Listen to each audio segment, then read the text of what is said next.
स्वागत वालों के कर रहे हैं ब्लॉग में। और पिछिलका ब्लॉग में हम देखले नहीं है कि नागिन डांस भैल। अब नहा धोआ के फ्रेश होके अबीर खेले के टाइम आ गए। काहे कि हमनी के बिहार में दू हाली होली खेलल जाला।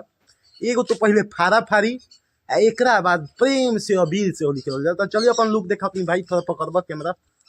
अब रुआ बताई कि हमार मतलब कैसा लागत तनी, तो कमेंट बॉक्स में लोग कमेंट करी। और चलिए अभी रंग लगावल जी सब केहू के, तब वीडियो देख सकता नहीं। अभी एगो लड़का आयल बाटे जौन की अभी हमें मतलब कि अबीर लगाई बुआ के पैर पर मन। हाँ लगावा लगावा, चलो बर बनी तो लगा सकता रह। अभी बिहार के परंपरा बाटे पैर पर रख के खुश रह तनी सन। देख सकता नहीं हाथ में अबीर बाटे और जमाना मतान गोर पर धरिहन। खुश रह बुआ।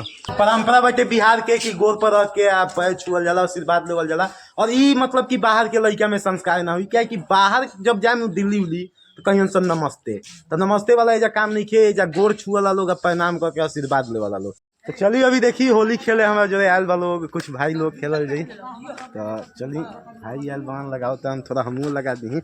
ऐसा है हाथ में कैमरा पकड़, कैमरा पकड़ भाई के रंग लगाओ जो थोड़ा। हैप्पी होली भाई, खुश रहो, मिजाज खुश रहो। तो भाई चाचा हैं और चाचा बहन भाई कहा गलो गलती बोला थोड़ा सा। चाचा हैं चाचा, देखिए लोग चाचा बा लोग, लेकिन हम वीडियो में अक्सर भाई बना दे लोग के। काहे कि लोग कही कि इतना छोट छोट उम्र में कैसे ही चाचा हो जाता है भाई हो जाता। तो चलिए पूरा तरीका से हमनी के अबीर खेल लेनी सन। देख सकता नहीं भूत लेखा हालत होइए गल बाटे। और वीडियो के करते समाप्त, तब तक के लिए बनल रही हमारा ब्लॉग में, तब तक के लिए बाय।